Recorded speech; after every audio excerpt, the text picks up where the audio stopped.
ओम शांति। आज की मुरली की डेट है 18/10/2023, 18 अक्टूबर 2023। मीठे बच्चे, देह के संबंधों में बंधन है, इसीलिए दुख है।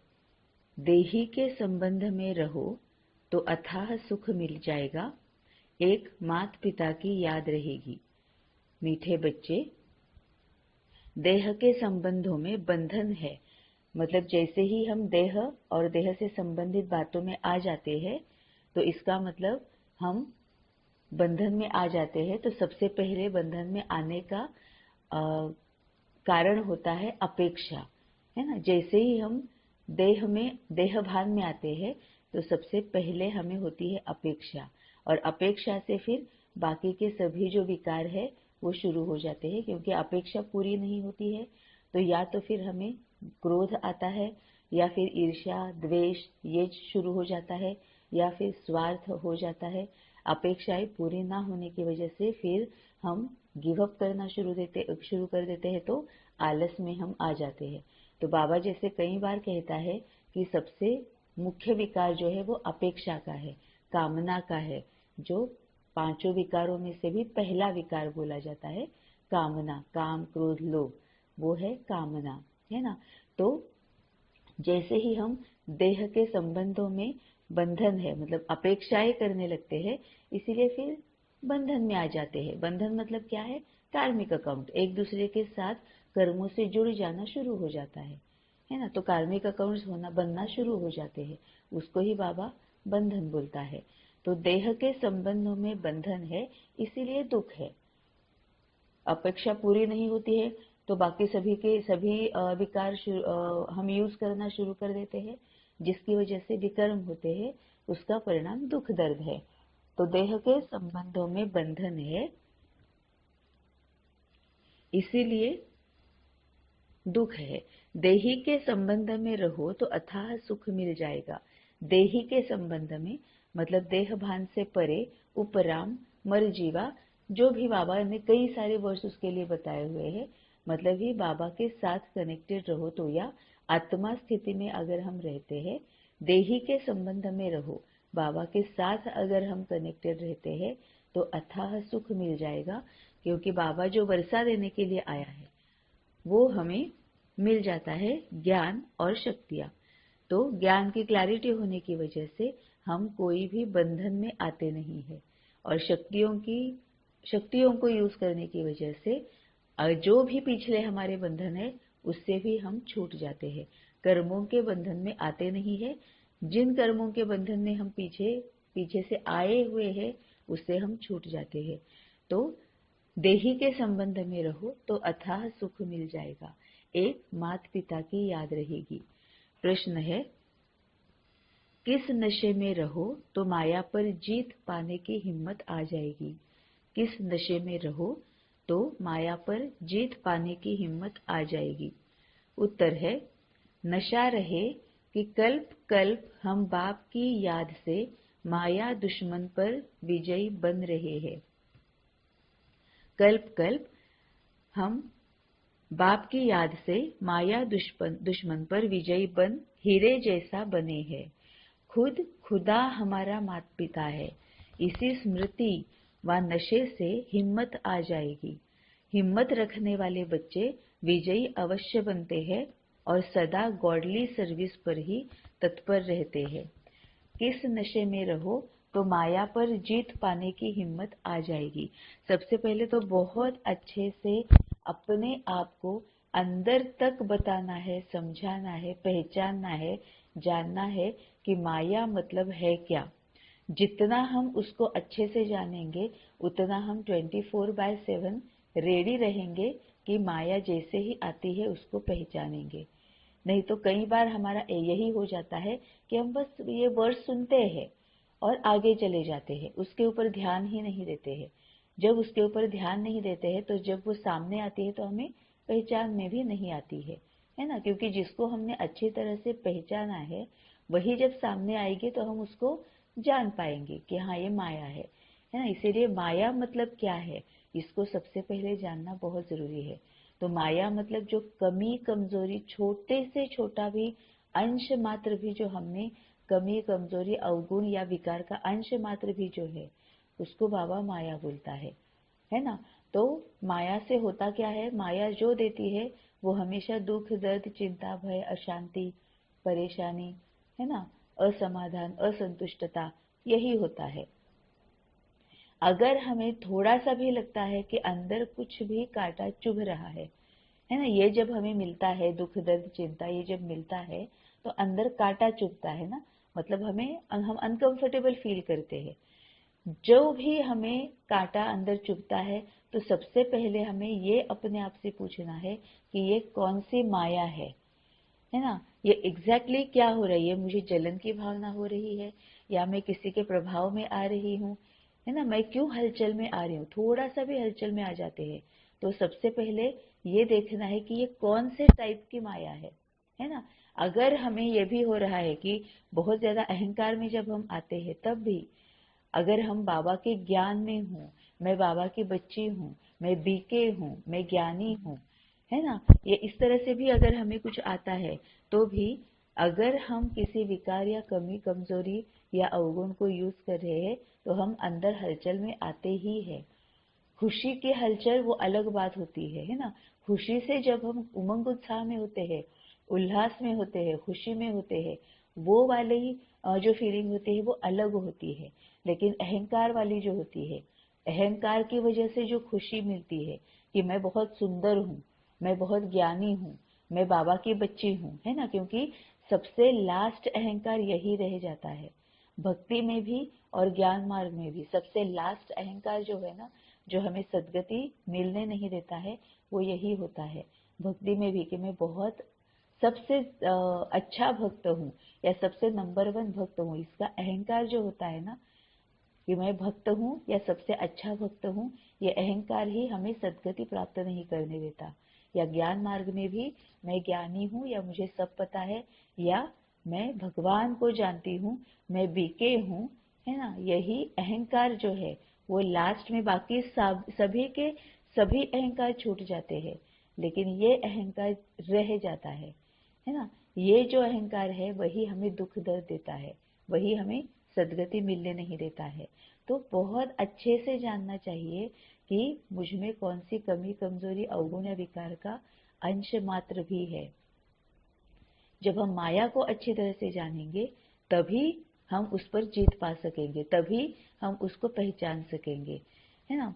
तो किस नशे में रहो तो माया पर जीत पाने की हिम्मत आ जाएगी, क्योंकि जब तक माया पर जीत नहीं पाएंगे, माया को पहचानेंगे नहीं, जीत नहीं पाएंगे, जीत नहीं पाएंगे तब तक हम मतलब हमें वो गुण कम ही है ना।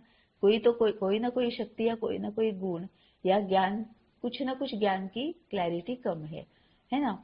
तो उत्तर बाबा ने दिया है, नशा रहे कि कल्प कल्प हम बाप की याद से माया दुश्मन पर विजयी बन हीरे जैसा बने हैं। इसमें कई सारे पॉइंट्स बाबा ने क्लियर इंक्लूड किए हैं। नशा रहे, सबसे पहले तो इसमें नशा रहना चाहिए कि कल्प कल्प हम बाप की याद में है, याद बाप की है, देहभान से परे है, देही अभिमानी है, मन बुद्धि पूरी तरह से बाबा की तरफ है देह और देह से संबंधित बातों में ममत्व नहीं है ना। कुछ भी होता है, कुछ भी सामने आता है, आत्मा घटना या परिस्थिति कुछ भी सामने आता है, बिना वजह अगर हम हलचल में भी नहीं है फिर भी बाबा की याद में है ना। पहले सबसे फोन भी अगर किसी का फोन की बेल भी बज गई तो भी सबसे पहले बाबा को याद करना कि बाबा मोबाइल बज रहा है, पता नहीं किसका फोन है, देख लेते हैं चलो। अगर डोर बेल बज रही है, बाबा पता नहीं कौन है, बाबा कौन होगा, है ना। अगर हवा भी कहीं पर से आ रही है, मुझे ये बहुत ना इतना अंदर तक एग्जाम्पल मेरे बुद्धि में रजिस्टर छप सा गया है कि प्रतिमा दीदी के यहाँ पर मैं गई थी, उनके साथ मतलब हमारी बातें हो रही थी और जब ये दीदी बता रहे थे कि कितना बाबा के साथ कितना जुड़ा होना चाहिए, तो मेरे पीछे कैलेंडर लटका हुआ था और फिर वो हवा से उड़ रहा था। तो दीदी ने कहा कि अब ये तुम्हारे पीछे कैलेंडर जो हवा से उड़ रहा है ना, जैसे ही वो उड़ता हुआ दिखे, वो कागज उड़ता हुआ दिखे, उसका एक जो पहला पेज है जो वो जो है उड़ता हुआ दिखे, हिलता हुआ दिखे, तो इमीडिएटली बाबा से बात करने कि बाबा ये हिल रहा है, क्यों हिल रहा है? हमें पता भी है कि वो हवा से हिल रहा है, फिर भी इनिशियली शुरू शुरू में जो हमें पता है वो भी बाबा के साथ बात करनी है कि बाबा ये देखो कैलेंडर उड़ रहा है, वो क्यों उड़ रहा है? तो हवा से उड़ रहा है। कहाँ से आ रही है हवा? यहाँ से आ रही है, यहाँ से खिड़की से आ रही है, दरवाजे से आ रही है, बालकनी के दरवाजे से आ रही है। तो इतना बुद्धि में रजिस्टर हो गया है कि छोटी छोटी सी बातें भी जो है ना वो बाबा के साथ करनी है, और बाबा को पूछ कर और बाबा को बताकर फिर नहीं करनी है, बाबा को पूछ कर ही करनी है। नहीं तो कई बार ये भी हो जाता है कि हम बताते हैं और कर देते हैं, इसका कोई फायदा नहीं, फिर हम मनमत या परमत ही यूज करें, बस ये बाबा को बता रहे हैं। ऐसे नहीं, बाबा को पूछ कर ही करनी है ना। तो बाबा की याद में रहना, ये भी हमारे बिल्कुल अंदर तक वो हमारा नेचुरल नेचर बन जाना चाहिए कि कुछ भी कर रहे हैं, कुछ भी पूछना है, बताना है, शेयर करना, बताना मतलब शेयर करना, वो पहले बाबा के साथ। तो नशा रहे कि कल्प कल्प हम बाप की याद से, अब नशा मतलब क्या होता है ना, कि अगर वो नहीं करते हैं तो हम अनकंफर्टेबल हो जाते हैं, है ना। नशा या एडिक्शन सिर्फ दारू का, स्मोकिंग का या फिर ऐसे ही नहीं होता है, इन सब्सटेंसेस का ही नहीं होता है ना। चाय का भी नशा ही होता है। अगर हम चाय नहीं पीते हैं तो अनकंफर्टेबल फील करते हैं, लेकिन अगर हम चाय पीते हैं तो हमें अच्छा लगता है ना। कि कभी कभी ऐसा होता है कि बहुत ज्यादा तकलीफ हुई है, सर फिर बहुत ज्यादा ये हो गया है, तो थोड़ा सा चाय, ड्राउजी फील करे, हेवी फील करे, चाय पीते हैं तो एकदम उत्साह में आ जाते हैं, है ना। वही लेकिन अगर नहीं पीते हैं तो ड्राउजी फील करते हैं, है ना। सर में कभी कभी ऐसे होते कि चाय की या कॉफी की या किसी किसी भी एक कोई इसकी इतनी हमें आदत होती है कि वो हम नहीं लेते हैं तो सर भारी होता है, सर दर्द करने लगता है ना। ये नशा है, यही बाबा के याद का नशा होना चाहिए, है ना। थोड़ा सा भी, इतना सा भी ड्राउजी या फिर इतना सा भी हलचल में आते हैं तो बाबा की याद, अगर बाबा की याद ना हो तो अनकंफर्टेबल फील हो, है ना, बाबा के साथ नहीं जुड़े, जो कि हम सबको होता है। बाबा की याद ना रहे या फिर बाबा के साथ जुड़ने में इतना सा भी यहाँ वहां हो जाए तो हम जो आत्मा, घटना या परिस्थिति उसका निमित्त बना है उससे ज्यादा हम इसीलिए दुखी हो जाते हैं कि बाबा के साथ कनेक्ट क्यों नहीं हो पा रहे हैं। जैसे रोज बाबा बाबा बाबा करके बाबा के पास जाते हैं, वैसे आज क्यों नहीं जा पा रहे, इस वजह से हम रोना शुरू कर देते हैं, है ना। तो ये बाबा की याद का नशा होना चाहिए कि बाबा की याद नहीं की तो सर भारी हो रहा है, मन हलचल में आ रहा है, कुछ समझ में नहीं आ रहा है ना। तो ये बाबा का नशा होना चाहिए। तो नशा रहे कि कल्प कल्प हम बाप की याद से माया दुश्मन पर विजयी बन हीरे जैसा बने हैं। अब हीरे जैसा बनना मतलब भी क्या है? हीरा मतलब सफेद, एकदम ब्राइट शाइनिंग व्हाइट होता है। और बाबा ये जो हमें 7 रंग जो बोलता है, वो जब अच्छी तरह से एक दूसरे के साथ मिल जाते हैं, पूरे मिल जाते हैं और सब एक ही प्रोपोर्शन में होते हैं, मतलब पूरा हम अपने आप को सभी ज्ञान, गुण और शक्तियों से अपने आप को भर कर वो अपना नेचुरल नेचर बना देते हैं, उसको बाबा हीरे जैसा बोलता है ना। क्योंकि बाबा उसको ही महसूस करता है। तो खुदा हमारा माता पिता है, इसी स्मृति व नशे से हिम्मत आ जाएगी। खुदा हमारा माता पिता है, इस स्मृति मतलब हमेशा निरंतर वो याद रहनी चाहिए। इस स्मृति व नशे से हिम्मत आ जाएगी। हिम्मत रखने वाले बच्चे विजयी अवश्य बनते हैं, है ना। हिम्मत रखने वाले, क्योंकि बाबा मिला है तो मतलब कोई डाउट रहने की कि मैं इसमें सफल होंगी नहीं होंगी, डाउट भी रखने की कोई जरूरत नहीं है। लेकिन ये तभी हो जाएगा जब बाबा पर निश्चय होगा, है ना। और ये निश्चय मतलब क्या है कि अगर अभी सामने कुछ करने की वजह से लग भी रहा है कि नहीं नहीं इससे मुझे नुकसान हो रहा है या फिर मैं इसको करना नहीं चाहती हूँ, फिर भी बाबा ने बोला है तो मैंने करना ही है ना। जो 2-3 दिनों की मुरली में बाबा जो निश्चय की बात कर रहा था, वो जब हम निश्चय रखते हैं तभी हिम्मत आ जाती है ना। हिम्मत आने के लिए भी निश्चय होना चाहिए ना। तो निश्चय रखते हैं तो हिम्मत आ जाती है। हिम्मत रखने वाले बच्चे विजयी बनते हैं और सदा गॉडली सर्विस पर ही तत्पर रहते हैं। गॉडली मतलब बाबा ने जो कही है सर्विस, वहां पर तत्पर रहना है। अब बाबा ने कौन सी सर्विस बताई है, सर्विस मतलब भी क्या है, सर्विस भी हम अच्छे से जानते नहीं है। सर्विस मतलब सेवा, सेवा मतलब जिसमें कोई भी अपेक्षा नहीं होती है। हम अपने आप को सेवा में भी सरेंडर कर देते हैं। मतलब मैं इस समय ही करूंगी, उस समय नहीं करूंगी, अमृत वेले में ही बाबा के साथ बात करती हूँ, नुमा शाम में ही बाबा को पूछूंगी और फिर बताऊंगी, नहीं। सर्विस मतलब हर एक के लिए 24/7 अवेलेबल भी रहना। और दूसरी बात यह है कि फिर भी किसी से भी कोई भी अपेक्षा नहीं रखना, है ना। वो होती है सेवा, और वो भी गॉडली मतलब जो बाबा ने बताई हुई है, मनसा वाचा कर्मणा। तो हिम्मत रखने वाले बच्चे विजयी अवश्य बनते हैं और सदा गॉडली सर्विस पर तत्पर रहते हैं। धारणा के लिए मुख्य पॉइंट है, पहली पॉइंट, मेरा तो एक सर्वोत्तम टीचर दूसरा न कोई, इसे निश्चय से माता पिता समान पढ़ाई पढ़नी है, पुरुषार्थ में पूरा फॉलो करना है। मेरा तो एक सर्वोत्तम टीचर दूसरा न कोई, इसी निश्चय से माता पिता समान पढ़ाई पढ़नी है, पुरुषार्थ में पूरा फॉलो करना है। अब पुरुषार्थ में पूरा फॉलो करना है, इस सेंटेंस से पता चलता है कि ये किस माता पिता की बात बाबा कर रहा है ना। अब पुरुषार्थ करना है मतलब कोई देहधारी होगा। अब देहधारी माता पिता बाबा ने बोला है ब्रह्मा बाबा और मम्मा, या तो ब्रह्मा को भी माता पिता बोला जाता है, या ब्रह्मा बाबा और मम्मा को दोनों को मिला के भी माता पिता बोला जाता है ना। तो मेरा तो एक सर्वोत्तम टीचर दूसरा न कोई, ये जैसे ब्रह्मा बाबा को और मम्मा को, जो मतलब पूरा उन्हें निश्चय था कि सिवाय बाबा के मुझे कोई सिखा ही नहीं सकता, या सिवाय बाबा से मुझे किसी से भी सीखना ही नहीं है। ये जब होता है तो सबसे पहले याद बाबा की ही आती है। कोई भी सुख है तो भी बाबा की याद आती है, कोई डाउट है तो पहले बाबा की याद आती है ना। पहले बाबा की याद आती है, बाबा के पास ही हम जाते हैं कि मुझे ये डाउट है या मुझे ये क्वेश्चन है, जो भी हमारी क्वेरी है वो पूछने के लिए पहले बाबा के पास जाते हैं।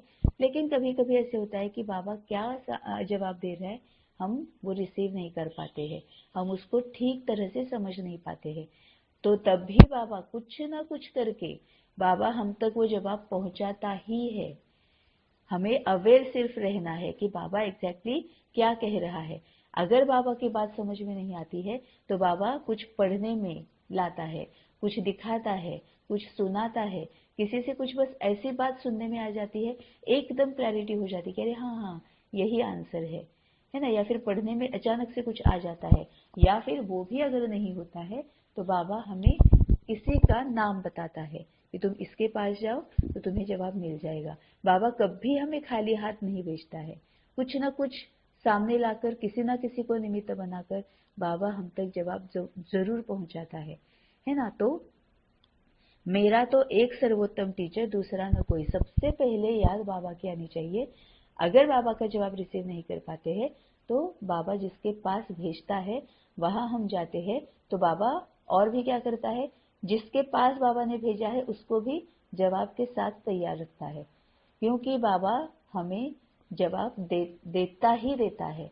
तो इसी निश्चय से माता पिता समान पढ़ाई करनी है, मतलब ब्रह्मा बाबा और मम्मा इन्होंने जैसे पढ़ाई की वैसे पढ़ाई हमें करनी है। अब इसके लिए हमें ये भी देखना पड़ेगा कि ब्रह्मा बाबा और मम्मा ने कैसे पढ़ाई की है। उसके लिए भी सबसे बेसिक उन्होंने क्या किया, सबसे मतलब इम्पोर्टेंट बात उन्होंने क्या की कि निरंतर मन मना भव। जो कुछ पूछना है वो बाबा से पूछना है, जो कुछ शेयर करना है वो पहले बाबा के साथ शेयर करना है। सुख हो या दुख हो, चिंता हो या भय हो, है ना, जो भी है सबसे पहले बाबा की याद, पुरुषार्थ में पूरा फॉलो करना है। पुरुषार्थ में फॉलो करना है इसका मतलब जो भी उनके सामने आता था उसमें से वो कैसे थ्रू हो गए, उसमें से वो कैसे पास विथ ऑनर बनकर बाहर निकले, है ना। ये जानकर फिर उसको हमें फॉलो करना है। वरदान है, किनारा करने के बजाय स्वयं को एडजस्ट करने वाले सहनशीलता के अवतार भव। किनारा करने के बजाय स्वयं को एडजस्ट करने वाले सहनशीलता के अवतार भव।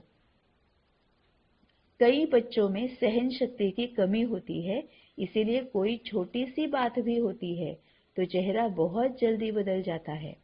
फिर घबराकर या तो स्थान को बदलने की सोचेंगे या जिनसे तंग होंगे उनको बदल देंगे, अपने को नहीं बदलेंगे, लेकिन दूसरों से किनारा कर लेंगे। इसीलिए स्थान अथवा दूसरे को बदलने के बजाय स्वयं को बदल लो, सहनशीलता का अवतार बन जाओ, सबके साथ स्वयं को एडजस्ट करना सीखो। बाबा ने कितनी कितनी ब्यूटीफुल बात बताई है। किनारा करने के बजाय स्वयं को एडजस्ट करने वाले सहनशीलता के अवतार भव। बाबा ने वरदान दिया है सहनशीलता के अवतार भव, और उसको प्राप्त करने की, उसको प्रत्यक्ष करने की विधि जो है वो बताई है कि एक तो किनारा मत करो, किनारा करने के बजाय स्वयं को एडजस्ट करो, और किनारा नहीं करना है, स्वयं को एडजस्ट करना है। इसका मतलब क्या है वो बाबा ने बताया है कि कई बच्चों में सहन शक्ति की कमी होती है, इसीलिए कोई छोटी सी बात भी होती है तो चेहरा बहुत जल्दी बदल जाता है।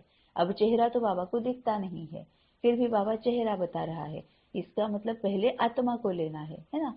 बाबा जो भी कहता है पहले आत्मा को लेना है। अब आत्मा का चेहरा बदल जाता है, इसका मतलब क्या होता है, हम हलचल में आ जाते हैं, है ना। जैसे चेहरे पर जो हलचल वाली एक्सप्रेशन दिखाई देती है, वैसे ही मन मतलब आत्मा का चेहरा बदल जाता है, इसका मतलब मन हलचल में आ जाता है। वाइब्रेशंस जो हमारी है वो हलचल वाली वाइब्रेशंस होती है, या तो वो दुख है या दर्द है या भय है या चिंता है, परेशानी, जो कुछ भी है ना, वो हलचल वाली वाइब्रेशंस हमारी निकलना शुरू हो जाती है। तो मतलब हम हलचल वाली वाइब्रेशंस क्रिएट करते हैं, वही रेडिएट होती है। तो उनका चेहरा बहुत जल्दी बदल जाता है। फिर घबरा कर या तो स्थान को बदलने की सोचेंगे या जिनसे तंग होंगे उनको बदल देंगे, अपने को नहीं बदलेंगे। और ये सभी जो बाबा चला रहा है इतने सालों से, बाबा आया ही रादर इसीलिए है क्योंकि वो हमें चेंज करना चाहता है, वो हमें बदलना चाहता है। कोई भी हमारे सामने आने वाली कोई भी आत्मा, घटना या परिस्थिति को हम बदल ही नहीं सकते हैं। क्यों? क्योंकि वो हमारे ही पिछले कर्मों के परिणाम के स्वरूप वो हमारे सामने आई हुई है ना। इसलिए उनको हम बदल नहीं सकते हैं। वो जो सामने आती है उसके अकॉर्डिंगली हमें अपने आप को ही बदलना पड़ता है।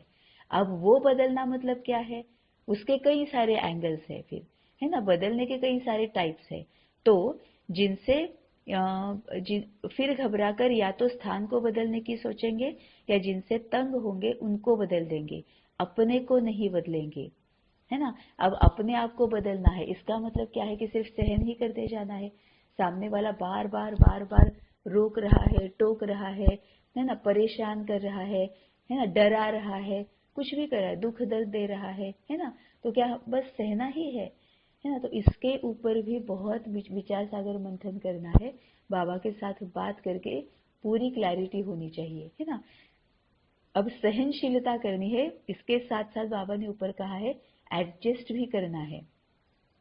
अब एडजस्ट करना है मतलब क्या है, इसका भी मतलब है कि अपने आप को चेंज करना है, अपने आप को मोल्ड करना है, सामने वाले के संस्कारों के साथ अपने संस्कार मिलाकर चलना है ना। अब इसका मतलब क्या है, इसका मतलब क्या सिर्फ यह है कि मुझे सहन ही करते जाना है? नहीं, इसका मतलब ऐसे नहीं कि सहन करते जाना है। जो 16 कलाएं जो बाबा ने बताई है ना, उसमें एक कला ये भी होती है कि सीखने और सिखाने की कला, पढ़ने और पढ़ाने की कला, है ना, लीडरशिप की कला, ये सभी यूज करना है। एडजस्ट करना है इसका मतलब अगर हम बहुत ज्यादा सह रहे हैं उसको भी चेंज करना है ना। क्योंकि सामने वाला हर इनिशियली तो शुरू होता है हमारे कार्मिक अकाउंट्स के साथ। हमारा कार्मिक अकाउंट है तभी वो सामने आके हमें कुछ भला बुरा कह रहा है या फिर हमें परेशानी हो रही है, वो हमें परेशान कर रहा है। तो शुरू में तो क्या है कि हाँ मेरा कार्मिक अकाउंट है, जितनी हमारी कैपेसिटी है, जितना हम सहन कर सकते हैं उतना हमें सहन करना है ना। लेकिन कई बार ऐसे भी होता है कि वो सामने वाले का वो कड़ा संस्कार होता है कि वो दूसरों को परेशान करता रहे, दूसरों को डराता रहे, दूसरों को हलचल में लाता रहे। ये उसका भी विकार हो सकता है, कड़ा संस्कार हो सकता है। इसको ही बाबा कहता है परखने की शक्ति को यूज करना। अब ये परखने की शक्ति जो है उसको यूज करके ये देखना है कि ये कहीं बिना वजह मुझे अब परेशान नहीं कर रहा है। अब उसमें अपने आप को चेंज कैसे करना है, या तो डिस्कशन करना है, उसके साथ बात करनी है, या फिर उसको समझानी देनी है ना, अच्छी तरह से समझानी देनी है कि ये ऐसे ऐसे ऐसे हो रहा है, ये बार बार हो रहा है, अब इससे ज्यादा मैं सहूंगी नहीं, अब आपको चेंज करना पड़ेगा। मैंने इतनी इतनी बार इस तरह से अपने आप को चेंज किया है, अपने आप को एडजस्ट किया है, लेकिन अब ये ज्यादा हो रहा है। अब अगर मैं सह नहीं पाऊंगी तो फिर उसके जो परिणाम होंगे उसके लिए फिर आपको तैयार रहना पड़ेगा। जैसे बाबा भी समझाने देता है ना, क्योंकि बाबा ने आगे बताया हुआ है कि बाबा की तरह हमें बनना है। तो चेंज करना है इसका मतलब सहनशीलता बढ़ानी है, इसका मतलब ये नहीं है कि हमें सिर्फ सहते ही जाना है। इसका मतलब यह है कि एडजस्ट भी करना है। बहुत ज्यादा सह रहे हैं तो उसको भी फुल स्टॉप लगाना है। अब सहन करना है इसका मतलब भी क्या है, उसको भी जानना है। अगर हमें हमारे दिमाग में मन में बार बार ये आ रहा है कि इसने उस वक्त भी ऐसा किया था, उस वक्त भी ऐसा किया था, लेकिन मैंने कुछ नहीं कहा, मैं चुप रही, है ना, लेकिन अगर बार बार वो मन में चल रहा है, मन अगर हलचल में आ रहा है कि मैंने इतना सहा, मैंने उतना सहा, तो इसको सहनशीलता नहीं कहते हैं। सहनशीलता मतलब जो कुछ भी उस इंसान ने, उस आत्मा ने हमारे साथ किया है, उसको जो चुभन जो है उसको भूल जाना है। उसने क्या क्या किया है इसको तो हम भूल नहीं सकते हैं, क्योंकि हमें बुद्धि है ना। तो हमारे जो अनुभव है, हम जिससे गुजरे हैं, उसको हम भूल नहीं पाएंगे। हमें बुद्धि है तो वो तो रहेगा, लेकिन उसकी चुभन जो है उसको भूल जाना है। वो अगर हम भूलते हैं तभी हम कह सकते हैं कि मैंने सहा है। नहीं तो हम क्या करते हैं, उसी गुस्से के साथ, उसी दुख के साथ, उसी चिंता के साथ हम बोलते हैं कि मैंने सहा है, मैंने इतना सहा, मैंने उतना सहा। तो ये सहा नहीं है, ये हमने सहन नहीं किया है, ये हमने सब कुछ मन में दबा कर रखा है ना। ये दर्द जो है, दुख जो है, भय जो है, वो हमने मन में दबा कर रखा है, उसको सहना नहीं बोलते हैं। और इसका बेस्ट एग्जाम्पल हम सबको पता है कि जब हम बच्चे को जन्म देते हैं तो वो पूरा 1 साल का, ऑलमोस्ट 1 साल का जो पीरियड होता है कि प्रेगनेंसी भी है, डिलीवरी है, और उसके बाद जब तक हम बच्चे के साथ अपने आप को एडजस्ट नहीं करते हैं, बच्चा समझ में नहीं आता है कि वो सोता कब है, वो रोता कब है, वो भूखा कब होता है ना। ये सब अच्छे से एक बार समझ लेते हैं, तब तक हम पूरे टेंशन में भी होते हैं, परेशानी होती है, चिंता होती है, एक डर भी होता है, दुख दर्द भी होता है, क्योंकि आज तक वो कभी हमने अनुभव नहीं किया है कि रात को सोना नहीं है, दिन भर में भी हमें हमेशा अवेयर रहना है ना। तो ये भी होता है, कहीं पर आसानी से पहले जैसे बाहर आ जा नहीं सकते है ना। तो ये भी होता है, लेकिन बाद में हम जब भी शेयर करते हैं उसकी बातें, तो उस वक्त जो हमने दुख दर्द परेशानी या डर जो है, वो जो हमने सहा है या फिर जिससे हम गुजरे हैं, वो नहीं रहता है ना। हम एजिटेट होकर या इरिटेट होकर हम किसी के साथ शेयर नहीं करते कि हाँ इतना मैं चिंता से गई हूँ, या इतनी मैं डरती थी, इतना इसने मुझे परेशान किया था। ऐसे नहीं होता है, हम बस शेयर करते हैं, वो जो चुभन है वो हम भूल जाते हैं, है ना। वैसे ही अगर हम पिछले जो हमारे एक्सपीरियंसेस आए हुए हैं, वो अगर उसमें जो चुभन है वो अगर हम भूल गए हैं, और वो सिर्फ एक incident, as an incident, just to share with somebody, ऐसे अगर हम शेयर कर रहे हैं, तो उसको सहना बोलते हैं, है ना। तो वो सहनशीलता चाहिए। और जब वो नहीं होता है तो सामने वाले को बताना भी जरूरी है, क्योंकि 16 कलाओं में सीखना और सिखाना वो सिर्फ ज्ञान की बात नहीं है। मतलब बाबा के ज्ञान से ही संबंधित जो भी गुण है, शक्तियां, वैल्यूज और वर्च्यूज जो है, उनको भी सिखाना भी चाहिए। सामने वाले के विकार को पैम्पर भी नहीं करना है ना। सिर्फ सहते हुए रहकर सामने वाले के विकारों को और ज्यादा बढ़ावा भी नहीं देना है।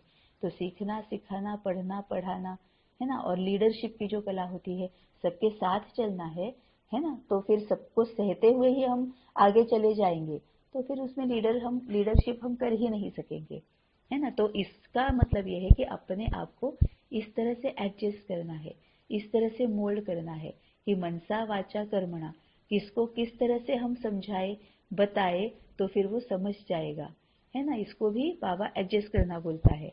तो लेकिन दूसरों से किनारा, तो घबराकर या तो स्थान को बदलने की सोचेंगे या जिनसे तंग होंगे उनको बदल देंगे। अब ये घबराते भी क्यों है?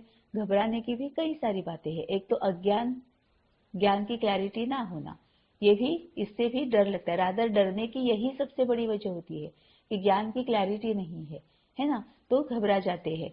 तो और भी किस बात से घबरा जाते हैं कि हम देहभान में रहते हैं, इस वजह से भी हम घबरा जाते हैं। अब देहभान में रह के हम क्या सोचते हैं, नहीं नहीं ये हमसे कितने बड़े हैं, है ना, नहीं नहीं ये तो पहले से ही ज्ञान में आए हुए हैं, या फिर उम्र में बड़े हैं, या फिर ओहदे में बड़े हुए हैं, है ना, पोस्ट पोजीशन जो होती है उसमें बड़े हैं, है ना। ये जब घबराना, ये भी कमजोरी है ना। घबराते हैं, हम किसी से डरते हैं, डरने की जरूरत नहीं है। डरते नहीं है इसका मतलब ये नहीं कि डिसरिस्पेक्ट करनी है ना, रिस्पेक्ट भी करनी है, रिगार्ड भी रखना है, लेकिन डरना भी नहीं है ना। तो इस तरह से अगर हम डरते हैं तो हम कमजोरी को यूज कर रहे हैं, और कोई भी कमी है, कमजोरी है, अवगुण है, विकार है, तो तो वो उसके उसके प्रभाव में आकर अगर हम कोई भी कर्म करते तो भी कर्म ही होता है, तो है ना, तो फिर उसके परिणाम जो है वो हमें सुख देने वाले होंगे ही नहीं। तो फिर घबरा कर, अब घबराना मतलब बाबा के साथ नहीं है, सबसे इम्पोर्टेंट बात, ज्ञान की क्लैरिटी नहीं है और देह भान में है ना। तो घबरा कर या तो स्थान को बदलने की सोचेंगे या जिनसे तंग होंगे उनको बदल देंगे, अपने को नहीं बदलेंगे। तो ये भी बाबा के साथ विचार सागर मंथन करना है। बाबा के साथ अमृत वेले में यही बातें करनी है। अभी 2-3 दिन पहले मुरली में बाबा ने कहा था ना कि जगे रहो, आत्मा को जगाए रखो। इसका मतलब ये नहीं कि सिर्फ सकाश ही लेते रहे, अपने आप को चार्ज ही करते रहे और फिर फॉरगिवनेस प्रैक्टिस, ये तो करना ही है, लेकिन इसके साथ साथ बाबा के साथ बात करनी है। अब बात करने के लिए कई सारी बातें होंगी, है ना कोई आत्माएं अभी भी हमारे आमने सामने या फिर आती ही है ना, कि जिनसे हम तंग आ जाते हैं, है ना, जो हम नहीं चाहते हैं, है ना, कि मतलब फोन भी आता है तो फिर हमें ऐसे होता है कि हाय हाय बाबा देख लो ना, है ना। ये भी होता है कि कोई एक फ्रेंड या कोई ऐसे होती है कि बड़ बड़ बड़ बड़ बड़ बड़ बिना वजह इतनी सारी बातें करती है, इतनी सारी बातें करती है, बहुत ज्यादा बातें करती रहती है।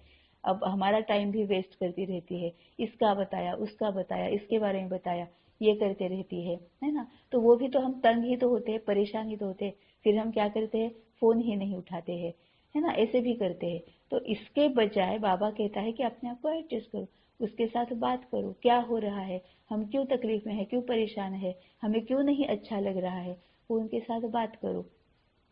लेकिन बाबा कहता है ये तुम अपने आप को एडजस्ट नहीं करते हो और फिर उनसे किनारा कर देते हो। किनारा नहीं करना है, क्यों नहीं करना है? बाबा किनारा ना करने के लिए क्यों बोल रहा है? क्योंकि उनके साथ हमारे कार्मिक अकाउंट है।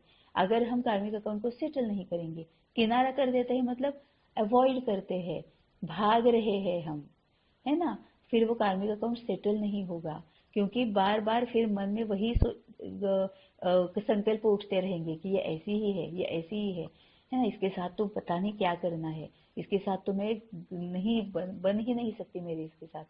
तो इसका मतलब उसके बारे में ऐसे अगर संकल्प है, इसका मतलब उसका पहले का भी कार्मिक अकाउंट बाकी है, ज्यादा के भी हम बना रहे हैं।